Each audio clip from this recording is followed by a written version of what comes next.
Hey guys, welcome to another webinar. Happy Sunday, and I hope you're having a beautiful and wonderful time anywhere around the world you're in. So today, we're going to look into some of the indices and also look into possibly gold. I've seen some of the COT report, but I'm just going to go through it again just for the sake of it. Now, if you've never been to this site before, welcome, right? And what we do here is we look into assets and see specifically how are they going to move in the near future. So we're kind of anticipating the move, not speculating, but using certain fundamental tools, setting indicators, and setting automations, right? So let's get straight to it. For those that have the membership, you go to your members lounge. If you don't, you just go to the website, click on pricing, and then you'll be able to get your membership. Link is in the description somewhere. So we go directly to COT report. I mean, if you've never been to the site before, you have so many stuff here. Beginner zone, advanced, and professional. Those carry videos that you can watch and then use those videos to understand what exactly you're meant to do. But we're just going to go to COT reports. For those that have ever seen COT report before, it's called Commitment of Traders Report. And it's basically a report that comes out once every week and showing us the positions of producers and shows us positions of, let's say, commercials and non-commercials and non-reportables.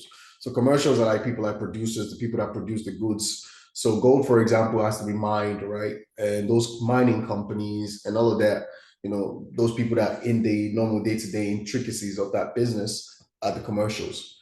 And we tend to follow those guys because they're not looking to make money out of the movement of the price of gold itself, but they understand the seasons of gold and they understand, when to go out. For example, let's say there's gold in Alaska. They know that, you mine for gold during the summer period, and in the winter period, you're not really doing much. You get that kind of vibe. So based on that, for example, you can follow those type of moves that they're making and then use that to make a better decision in the market rather than people that are speculating. Speculating comes from so many angles. They could get news from Japan, for example, if the hedge fund in Japan is doing something, or a company in Australia is doing something, or this one in UK is doing something. There's so many things going on. You might as well stick to the seasons, right? The seasons are in play, just stick to the season. And these guys are the guys that are following the seasons. So in essence, COT report can also be a version of seasonality, right? But not in direct linear path if you look at it through another lens. So gold, what we look at it if they're going long or short, and we're just looking at their changes. We're not really focused on all of these data right here. What we're looking at is just the changes, right? And long means going up, short means going down. So what we look at is the changes of gold over time. They've been taking our position from the short side and also the long side, so they're not really sure what's happening. So for that reason, we'll let that go. Now, I just tend to go to the next part, which is indices. They're more stable than the FX. But if you want the FX, you can go to the FX.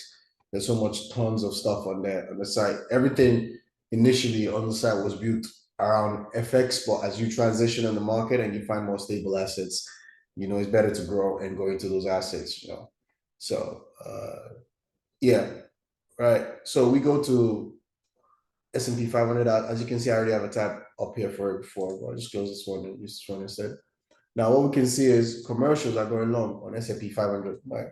So it means that they're buying, right? And what we can do next is if we know that they're buying, we can come here and go to seasonality, indices seasonalities. And then we'll go to S&P 500.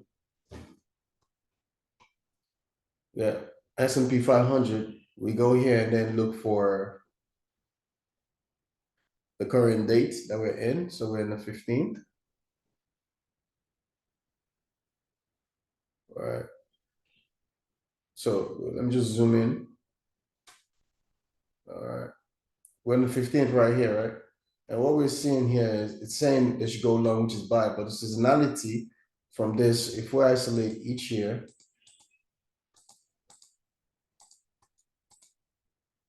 this year on 15, it's showing us from the 37 years, this is 37 years average, by the way, 15 years average and 5 years average. So the average all until 2021 has been compiled into these charts. And what we're looking at right here is,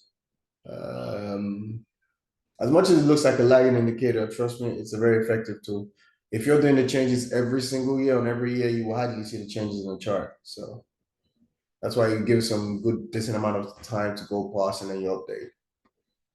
So and in a way, this actually also falls under pattern trading as well, you know. It's kind of like you're deciphering the patterns and the trade of the market. So it's not really an active feature. It's more about a passive feature. So fundamental. So it's slightly more passive than an active way. And then your indicators are mainly your active features. So you're checking the ATR ratio, for example, average true range ratio, and you're checking your for your take profit zones, for your SL zones. Those are your dynamic indicators. You know, those are the ones that are active. So you need a very passive and an active system. So your passive goes for the long shot, while your active goes for the long one. So active can be in trees, for example, but passive can be in six. You know, so like six in terms of like, let's say, timing. So distance of time in order for you to achieve something. So if it takes you 3 to achieve this, it's going to take you 6 to achieve the passive. You understand? So those kind of patterns is something you have to also keep in mind in the market, because when you're attacking it, right, it's a game that's literally actively looking to take you out, but it has to literally follow fundamental rules in order to take you out. So there's rules that you cannot break. And if you're faster than its rules, then in essence, it won't break you. You just have to respect its laws. Once you respect those laws, you're practically friends in a way, or peers. Let's call it that way, not friends, because it can still eat you up. So what we're seeing here is S&P 500, 37 years is saying short, 15 years, that's short, 5 years, short. So you can see, even though this is going long, it's not advisable to go in because seasonality is saying short. Now, these two tools are extremely powerful when you're using them together. But if you're just using one of this tool, you won't see the other side of it. It's just like humans now, we only see a very small fraction of the spectrum of light, right? We see a very tiny sliver of it. So if this is all we're seeing, if we're just using our normal naked eyes to look at reality, and we're not using our common sense and our, other perceptions to sense reality, we wouldn't know that, there's a lot of more stuff going on in the background. And then there's still another layer, which is a probability that helps us, to decipher, what do you call it? Probability helps us to literally know exactly what date we should be going into the market, that type of stuff. But nevertheless, let's move to the next one. So that ain't working. We're gonna go to let's go to NASDAQ. NASDAQ, both long and short, yeah, they're not choosing a side. Dow Jones, yeah, that's in short. So let's check DGI. I mean, there's more indices that we're gonna get what's it called, seasonality for, and there's other assets as well that are more stable. The assets that are stable, like let's say for example, another stable one is the Turkish lira. It was stable for a period of time in the FX pair. You can use those assets because they tend to move. They're mainly one directional most of the times. You get any asset that is one directional, mainly going in one direction most of the time in the bigger picture, it's more stable. And those are the type of assets you want to jump into. So if we go on, let's go on. All right. Trading. All right. Let's go on trading view for a second. We're gonna do a little holistic view. I know that I said we're gonna check DGI. We can quickly run through it. So what DGI is saying for this time period. DGI. Okay. We're on the 15 right here. So DGI is saying short, right? And then we're at the 14th right here. That's also telling us short. You can see this. This is a line now. Now, the last thing we're going to do is probability, go to indices probability, which lets us know the date. Because this is telling us to go short on the 14th, right? That was yesterday, Saturday. You can't go short yesterday because the market wasn't open, right? But you don't want to go short, let's say tomorrow on the 16th, and then the market turns against you. This is where this probabilities comes into play. You get it? So let's load up DGI on, yeah, you get it? Let's see what DGI said. Check probability of DGI. Okay.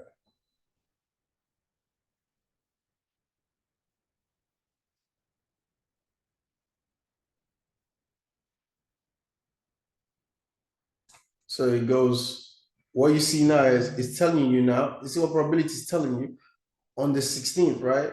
Oh yeah, for guys I haven't seen this before, it's buy, September buy, sell. That's it. So top is buy, bottom is sell. And then you have the date. It has all the way to December right there, your probability of win. These are your chances of winning, basically, if you go in that direction. Now, it doesn't mean that you should just go cluster the 65% together and just trade only on those days, or the 72% and trade on those days. Even though on average, you might get a very high percentage of win, it's not advisable because market is also dynamic. These are static indicators, right? You have a passive indicator, you have a static indicator, you have another passive indicator, and then you have your active indicators in the EAs, and then in the indicators that you use for your trading, and then you have your active what's it called, initiation system, which is your EA. So we're looking at it now from the 16th. It's telling us not to go in on Monday because market is most likely going to pull back. But it says from Tuesday you have a free roll, 56% chance, and then 53, 59, 63. I like 3 days straight, right, in my direction. If I have 3 days straight in my direction, I know that it's a piece. Even though I know that that's telling me to go down, that's going to go down. I still need 3 days in my direction. The more, the better. So it's showing us that it's going to last up until next week, Tuesday, before you possibly going to see an up day. But you have to also look at this. Does this say the same thing? Right? 15, 16th is telling us that, yeah, you might want to hold off to, around here. But now this is where your iris come in. If you already know it. So if you set your EA, this is where your EA does most of the work. Once you turn it on this day, start looking for those opportunities for you. So let's just zoom in. So this is what we can see, right? On average, this year alone, it's done 19%. No, 10%. All right. So it's done 10% this year, but if you invested last year to this time this year, it's done 19%. So you can see this asset is actually quite bullish. So you're literally going against the trend. It's not advisable to go against the trend, but if you're a very, experienced swimmer and you know what you're doing, you can give it a shot. And this is what I'm talking about, one directional assets. These assets are quite one directional. You can see it's been one directional since about 2014. But look, even further back, you see one directional since all the way to 2000, and you get 9. This is probably when the crash happened, market crash. Yeah. But ever since the market crash, you can get it. It's kind of like one directional. If you look at it, it's going up. You have some downward direction, but overall it's bullish. And you can see after COVID, most of the asset, what a lot of people don't understand is after COVID, a lot of money has been pumped into the market, right? The amount of time it took the asset from going from 30,000 or 20 something, 29,000 to 41 here, it's literally how many years? 4 years.